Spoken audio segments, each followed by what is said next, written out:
샬롬 여러분, 오늘 금요 저녁 금요 성령 집회 오신 여러분 진심으로 환영하고 축복합니다.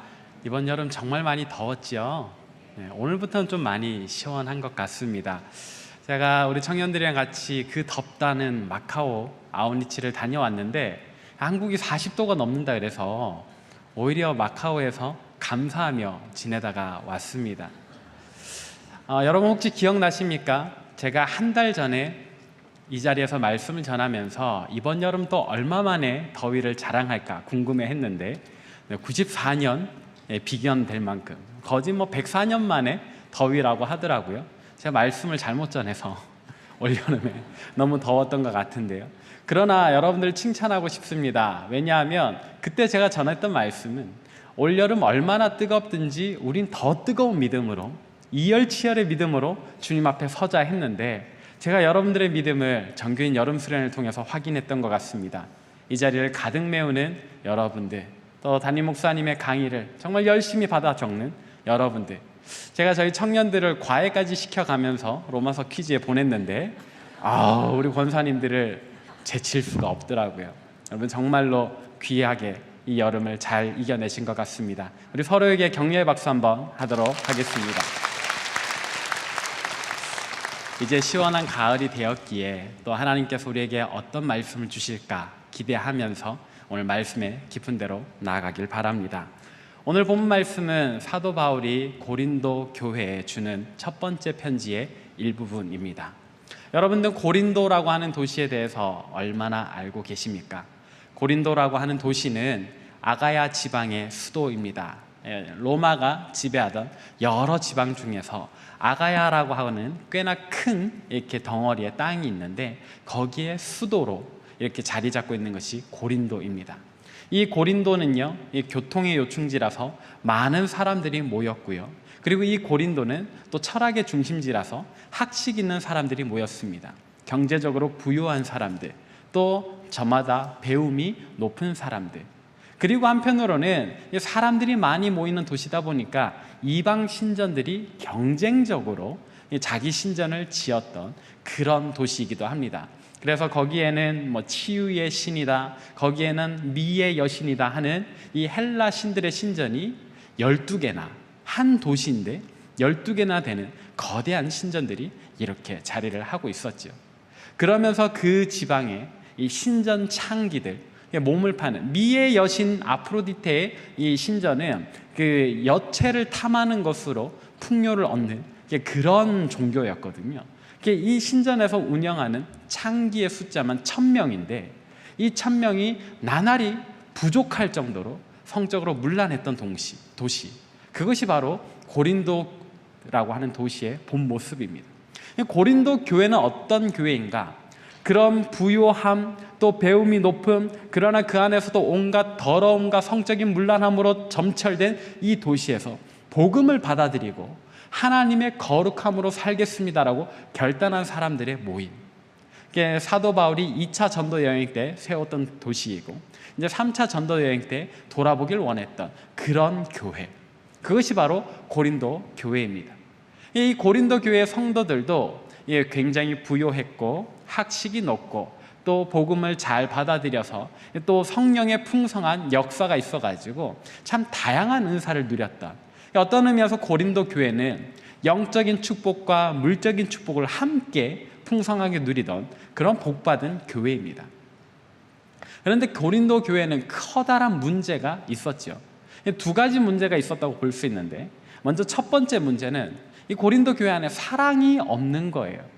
사랑이 없어서 서로 파당을 짓습니다. 서로를 헐뜯기 시작합니다. 서로의 은사, 모두가 귀한 은사인데 경쟁적으로 네 은사가 대단하네, 내 은사가 대단하네 싸우기 시작했고, 심지어는 바울의 사도권마저도 무시하는 사람들도 생겨났고, 그리고 함께 식사를 준비해 놓고서는 아직 봉사가 끝나지 않은 사람들, 혹은 직장이 끝나지 않은 사람들, 교회에 오기도 전에 차려진 음식을 다 먹고 버리는 그런 욕심에 그런 교인들, 이것이 바로 고린도 교회가 가지고 있던 첫 번째 문제였습니다. 이 사랑이 없는 것. 그래서 사도 바울이 고린도전서에서 그 유명한 사랑장을 쓰지요. 우리에게 많은 말이 있어, 천사의 말이 있어도, 또 많은 은사가 있어도 사랑이 없으면 뭐와 같다? 울리는 꽹과리와 같다, 아무것도 아니다라고 이야기할 정도로 고린도 교회는 그들이 받은 축복에 비해서 사랑을 갖지 못한 교회. 이제 고린도 교회가 가진 두 번째 문제는 무엇이었을까요? 다양한 문제들이 있었지만 이것을 종합적으로 이렇게 따져보면 고린도 교회는 귀한 믿음을 받아들이긴 했으나 믿음의 경주는 하지 않는 그런 교회입니다. 처음에 믿음을 받아들일 때 감격, 그리고 성령이 보여주신 놀라운 은사, 이것으로 고린도 교회는 분명 굉장한 수준의 높이에 도달한 교회였을 겁니다. 그러나 거기에 멈춰버린 거예요. 교인들 간에 싸우느라, 세상 법정에 송사하느라 이 믿음의 경주를 멈춰버린, 사랑하지 않고 미워함으로 믿음의 경주를 멈춰버린 그런 교회가 바로 고린도 교회. 그래서 사도 바울은 참으로 안타까운 마음으로 오늘 고린도 전서를 쓰고 있지요. 그러면서 오늘 본문에 와서 사도 바울은 고린도 교인들, 고린도 도시에 사는 사람이란 누구든지 알 수밖에 없는 그런 비유를 가지고 고린도 교회를 권면합니다. 그것은 어떤 권면인가? 그때 당시에 고린도 교회에는 아까 말했던 거대한 신전 12개를 제외하고 또 하나의 커다란 건물이 있었는데, 오늘날 우리가 스타디움이라고 부르는 종합경기장, 종합운동장 같은 이 가로폭만 200m가 넘는 그런 운동장이 고린도 도시에 있었어요. 이 운동장으로 무엇을 했는가? 여러분들 올림픽이 몇 년마다 열리는지 아십니까?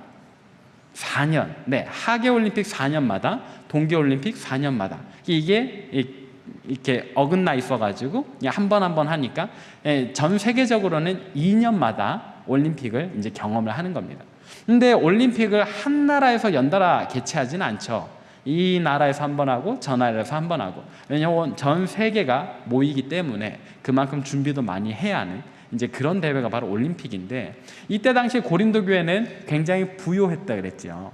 그래서 이 고린도 도시 자체가 이 올림픽, 조금 작은 올림픽입니다만 이 올림픽을 매 3년마다 계속해서 개최를 하는 거예요. 그 정도로 고린도 도시는 이 경제적인 능력이 있는 거죠. 어쨌든 3년마다 이 도시에서 올림픽을 개최를 하니까 이 도시에 상주하면서 운동을 하는 선수들이 또 있는 거예요. 이 선수들이 운동하는 모습을 고린도 도시의 시민이라면 누구나가 매일매일 보는 거죠. 그들의 운동 모습은 어땠을까요? 얼마나 이 올림픽이 영광스러운 자리인가 하면, 이게 직업적으로 체육 활동을 하면서, 오늘날과 마찬가지로 직업적으로 체육 활동을 하면서 이 대회에서 금메달 따기를 준비하는 선수들이 있었습니다.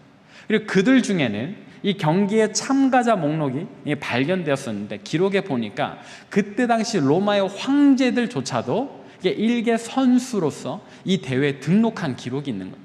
그러니까 로마 제국의 살아있는 신이라고 불리는 황제조차도 이 대회에 나가서 금메달 한 번 따보는 것이 소원일 정도로 이 대회는 권위 있는 대회였고, 그때 당시에 금메달이라고 하는 것이 얼마나 영광스러운 명예를 주는 것인가를 우리가 알 수 있죠. 그러니까 목숨 걸고 이 운동선수들이 운동을 하는 겁니다. 자기 몸을 끊임없이 단련하고 하루도 운동을 거르지 않는 거죠. 그런 모습을 고린도 도시의 시민들, 그리고 고린도 교회의 성도들은 날마다 보고 있는 거예요. 바울이 이야기를 하는 겁니다. 저 운동선수들을 봐라.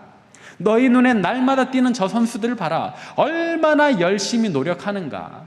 여러분, 이 사람이요, 운동을 많이 하다 보면 그만큼 배가 빨리 고프잖아요. 그리고 또 운동선수들은 밥을 많이 먹어요. 근데 자기 욕심대로, 우리가 볼 땐 정말 많이 먹는 것 같지만 그 누구도 운동선수들은 자기 양껏 먹지를 않습니다. 왜냐하면 양껏 먹으면 몸이 둔해지고, 그러다 보면 자기가 해야 하는 운동만큼 감당하지 못하기 때문이죠. 그래서 일반인에 비해서는 많이 먹지만 운동선수라면 누구든지 자기 양에 비해서 절제하면서 먹는 거예요. 그리고 오히려 더 힘을 내서 자기 육신을 단련을 하죠. 근데 고린도 교인들은 어떠했는가? 믿음의 경주를 해야 하는 믿음의 운동선수들이 이 고린도 교회 성도들을 전혀 절제하지 않는 거예요. 상대방을 향해서 미움의 감정이 올라올 때 절제하지 않고 그냥 이 미움의 감정을 있는 그대로 쏴버립니다. 상대방을 고꾸라뜨리기 위해서 자기 머릿속에 나쁜 계략이 막 떠오르는 거예요. 똑똑한 사람들이니까.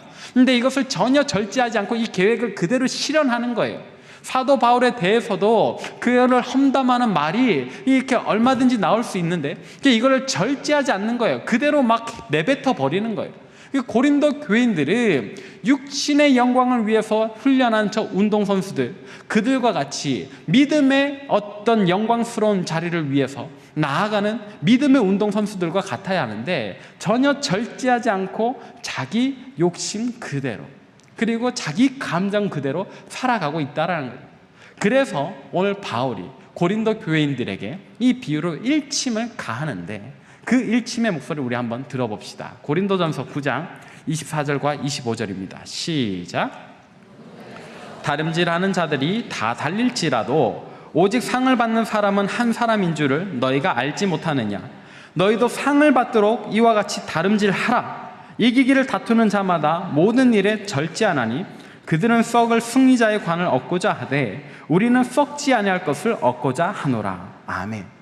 이 말씀은 이런 이야기예요. 얘들아, 고린도 교회 성도들아, 너희 어째서 그러고 있니? 너희는 믿음의 운동선수들과 같은데 우리가 다 영광스러운 믿음의 금메달 따려고 날마다 부단히 노력하고 다름박질을 해야 하는데 어째서 싸우느라 바쁘고 그래서 믿음의 경주를 멈추고 거기 그 자리에 그렇게 서 있니? 저 육신에 썩을 것을 위하는 운동선수들도 날마다 절제하며 인내하며 자기 감정 다 드러내지 않고 무던하게 노력하면서 싸우는데 믿음의 금메달을 따기를 원한다는 우리가 어째서 이렇게 세상의 향락 속에 젖어 살고 우리 어떤 영적인 게으름과 나태함 속에 젖어 살고 그 음란함이라고 하는 죄악 가운데 머물러 있는지 우리는 그래서는 안 된다. 썩을 것을 위한 운동선수들도 저렇게 열심히 하거늘 영원한 하나님의 영광을 바라는 우리가 어떻게 그렇게 게으를 수 있겠느냐. 다름박질 하라, 열심히 달려가라 라고 이야기를 하는 거죠. 사랑하는 여러분, 이 메시지는 참으로 무거운 권면입니다. 그러나 고린도 교인들에게 정말 필요한 권면이었고 오늘 우리들에게도 필요한 권면입니다. 물론 이 육신의 올림픽과 우리 하나님 준비하시는 이 영적인 믿음의 금메달은 차이가 있어요. 어떤 차이일까요? 육신의 금메달은 한 명만 주는 거예요. 단 한 명만. 그죠? 100명이 출전하든 200명이 출전하든 1등 한 사람 목에만 걸어주는 겁니다. 근데 믿음의 금메달은 우리 모두를 위해서 충분하게 예비를 해놓으셨습니다. 하나님께서 저를 위해서도 준비하셨고 여기 있는 여러분 한 사람 한 사람 모든 이들을 위해서 준비하셨습니다. 이것이 육신의 금메달과 믿음의 금메달의 차이점. 근데 공통점이 있어요. 그럼 무엇이냐? 자격 없는 자에게는 주지 않으신다라는 겁니다. 충분히 있지만 우리 하나님께서 그걸 낭비하지 않으세요. 하나님께서 우리 모두를 위해서 믿음의 금메달을 충분히 준비하셨지만 자격 없는 자에게조차 주는 그런 하나님은 아니라 이거죠. 하나님께서는 오늘 이 말씀 통해서 우리가 정말 믿음의 금메달을 따기 위하여 무던히 노력하는 정말로 열심히 다름박질하는 믿음 갖기를 원하신다 이 말입니다. 사랑하는 여러분, 우리에게는 이 올림픽 이야기를 할 때 아주 가까운 좋은 예화가 있습니다. 그것은 어떤 것이냐, 지난 평창 동계올림픽 때 기적의 이 금메달 주인공들이 많이 나왔죠. 우리나라 선수들 중에서요. 그 선수들 중에서 특별히 어떤 선수가 여러분들 기억에 남으십니까? 영미했던 선수들도 있고, 저는 그 귀한 우리 영미 같은 선수 말고 이렇게 좀 멋진 한 선수가 더 기억에 남습니다. 우리 사진을 한번 볼까요? 누군지 아시겠습니까? 네, 누군지는 알겠는데 생각이 안 나시죠? 네. 그 스켈레톤이라고 하는 이 봅슬레이 같은 썰매 경기에 출전했던 그 1인 경기에 출전했던 윤성빈 선수입니다. 이게 저 선수 사실 우리나라는 이 스피드 스케이팅이나 피겨 스케이팅이나 뭐 쇼트트랙 같은 그런 이제 경기 외에는 인프라가 잘 구축되어 있지 않죠. 다 비인기 종목들이잖아요. 그래서 훈련 시설이나 뭐 훈련 코치나 이렇게 많은 것들이 부진한데 윤성빈 선수는 이제 혼자서도 정말 열심히 노력하고 또 노력했던 그런 선수입니다. 금메달을 따고 나서 저 선수에 대한 인터뷰가 굉장히 화제가 됐어요. 그때 저 선수가 뭐라고 인터뷰를 했냐면, 나는 날마다 내가 금메달 시상대에서 목에 금메달 거는 장면을 상상하면서 잤다는 거예요. 눈을 뜰 때도 내 목에 금메달이 걸려있다라는 그런 상상을 하면서 눈을 뜨고, 훈련을 할 때도요, 같은 동료 선수들은 그냥 저 트랙을 한두 번 돌고 말 때 윤성민 선수는 하루에 8번을 탔다 그래요. 남들보다 적어도 서너 배 이상의 훈련을 감당을 하는 거죠. 윤성민 선수가 저 종목에서 금메달을 따려고 어떤 노력을 했느냐. 저 경기는요, 정말 신기한 경기예요. 이 썰매 길이가 불과 1m가 되지 않습니다. 90cm에서 1m. 그러니까 우리 몸의 한 절반 정도 되는 썰매에 몸을 싣고, 그것도 머리부터 싣고 이렇게 달려가는데 최고 속력이 몇 킬로 정도 나오는지 아십니까? 150킬로래요. 맨몸으로 150킬로를 질주를 하는 겁니다. 여러분, 차를 타도 150킬로 달리면 무섭잖아요. 차가 덜덜덜 떨리고 창문 닫아야 되잖아요. 그런데 맨몸으로 그냥 헬멧 하나 쓰고 150킬로를 달려간다. 그것도 1000m를 달려가는 거예요. 우리 평창 올림픽 때는 1363m를 이렇게 레일로 삼았다고 해요. 그게 굉장히 우리가 볼 때 너무나도 무서울 것 같은데, 저 윤성민 선수는 하루에 8번 이상을 그렇게 탔다고 해요. 근데 이 경기가 웃기는 거는요, 메달 색깔이요, 기록으로 따지는데요, 이 기록차가 별로 많이 안 나요. 100분의 1초 차이로 메달의 색깔이 달라진대요. 그래서 이 100분의 1초를 줄이려고요, 윤성민 선수가 어떤 노력을 했는가. 하루에 8번 썰매 타는 건 기본이고요, 자기 체중이 너무 작아서, 너무 안 나가서 속력이 안 나더래요. 그래서 속력을 높이려고 몸무게를 15kg를 찌웠답니다. 그냥 비계로 찌운 게 아니고 근육으로. 특히 초반에 스타트가 빨라야 되니까 허벅지를 단련을 했는데, 윤성민 선수의 허벅지 인치가 몇 인치인지 아십니까? 한쪽이 25.6인치. 다 우리 집사님, 권사님들 날씬하셨을 때 허리 사이즈죠? 네. 우리 집사님들 허리가 이렇게 한쪽, 우리 권사님들 허리가 한쪽에 이렇게 달려 있는 거예요. 그 선수 걸을 때 이 허벅지가 위험이 있는 거죠. 그 허벅지가 무엇을 위해서? 100분의 1초 줄이려고. 그 몸무게 늘린 것이 무엇을 위해서? 100분의 1초 줄이려고. 그가 그렇게 밤낮으로 목에 금메달 걸리는 상상을 하면서 하루에 남들보다 서너 배 이상의 운동을 했던 이유는 100분의 1초를 줄이려고 하는 거예요. 그가 그렇게 무던한 노력을 했기 때문에, 그 영광스러운 금메달을 바라고 또 바랐기 때문에 그는 이번 올림픽 때 꿈에도 그리던 금메달을 목에 걸었던 거예요. 그의 삶, 그의 결과가 우리에게 얼마나 큰 메시지를 주는지 귀 있는 자만 듣는 줄 믿습니다. 우리 모두가 귀 있는 자 되어 그의 삶을 통해서도 하나님의 음성을 듣기를 바랍니다. 또 신기한 것은요, 오늘 본문 26절과 27절이 고린도 교인들이 굉장한 위로를 또 줍니다. 그것은 무슨 말인가? 한번 읽어보도록 하겠습니다. 시작. 그러므로 나는 다름질하기를 향방 없는 것 같이 아니하고 싸우기를 허공을 치는 것 같이 아니하며, 내가 내 몸을 쳐 복종하게 함은 내가 남에게 전파한 후에 자신이 도리어 버림을 당할까 두려워함이로다. 아멘. 이 구절은 무슨 말인가? 자, 앞에 두 절은 바울이 고린도 교인들한테 권면한 거예요. 너희 좀 열심히 해라. 다른 박질 해라. 믿음의 금메달을 딸 수 있도록 좀 노력해라. 왜 서 있니라고 질책하는 말이었다면, 뒤에 두 절은 나도 뛰고 있다라는 이야기예요. 너희가 볼 때 나는 어떻게 보이니? 나는 다 이룬 것 같니? 아니, 나도, 너희를 가르치는 나도 오늘 이 하루 동안에도 믿음의 금메달 향해서 나도 열심히 뛰고 있단다 라고 이야기를 하는 거예요. 고린도 교인들이요, 이 편지 이 대목을 읽으면서 얼마나 놀랐을까요? 바울은 다 이룬 것 같았는데, 자기는 저 위에 있는 것 같았는데, 그도 역시 오늘 우리와 같이 달리고 있다니, 그와 함께 달려나가면 되겠구나라는 위로를 얻지 않겠어요? 사랑하는 여러분, 그렇습니다. 바울도 여전히 이 믿음의 다른 박질을 하고 있는 거예요.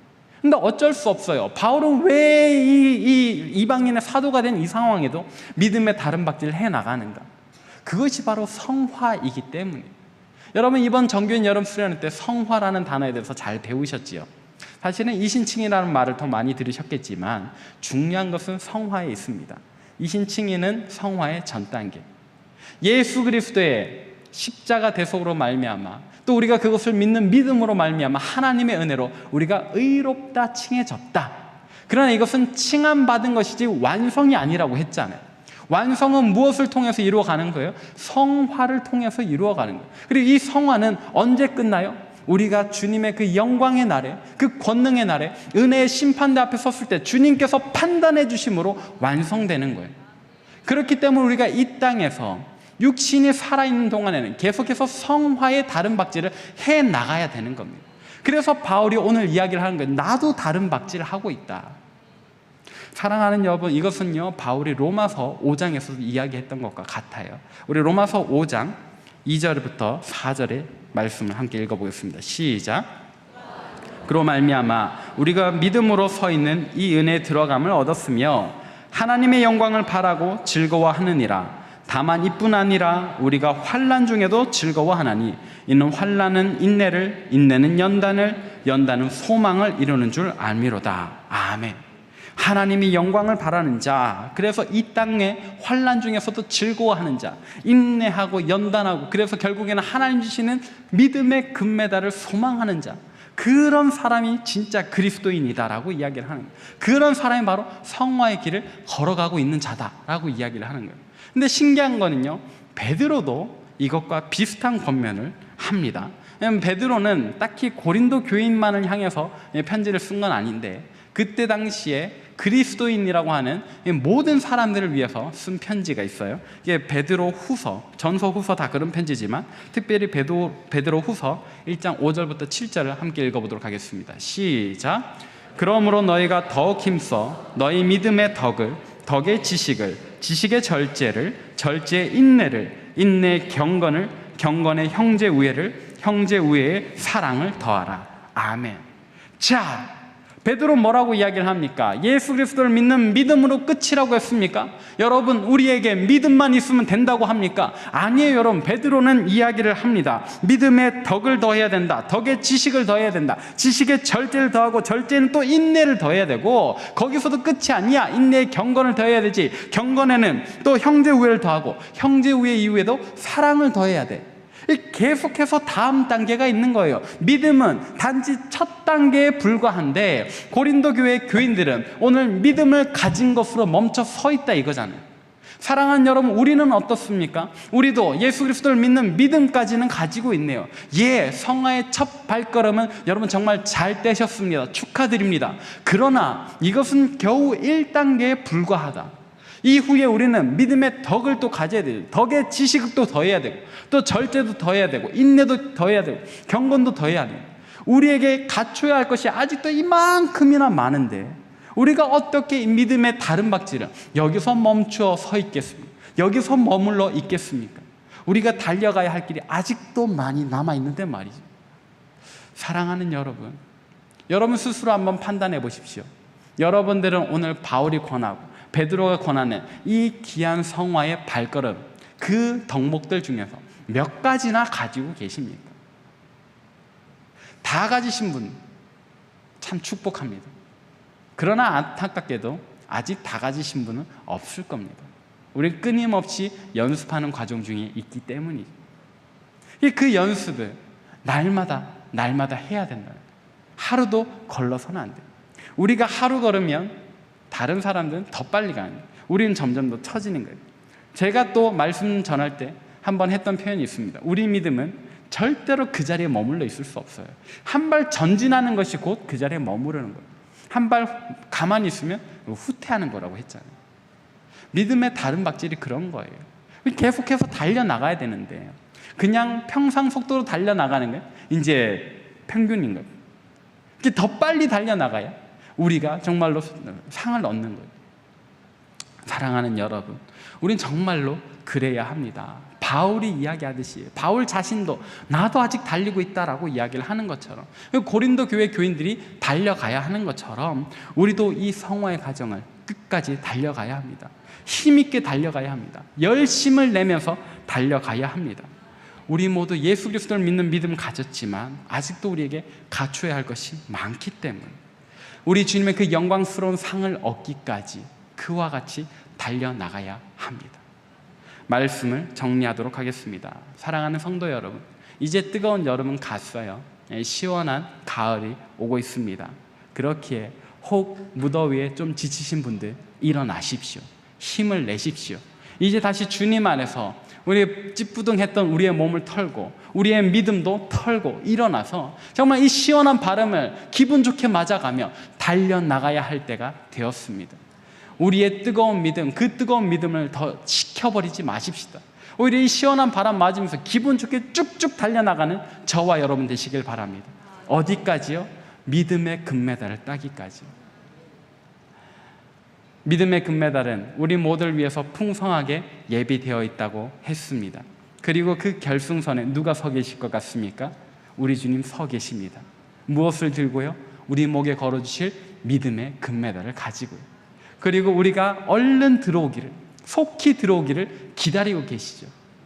우리가 들어오는 그날에 환호하며 우리를 부둥켜 안아주시고 우리 목에 기뻐하시면서 믿음의 금메달을 걸어주시려고 말이죠. 사랑하는 여러분, 믿음의 금메달 위해서 오늘도 내일도 힘있게 달려나가는 저와 여러분 되시길 바랍니다. 그 믿음의 금메달 목에 거는 그 순간까지 우리가 힘차게 달려나가 저와 여러분 다 되시길 바랍니다.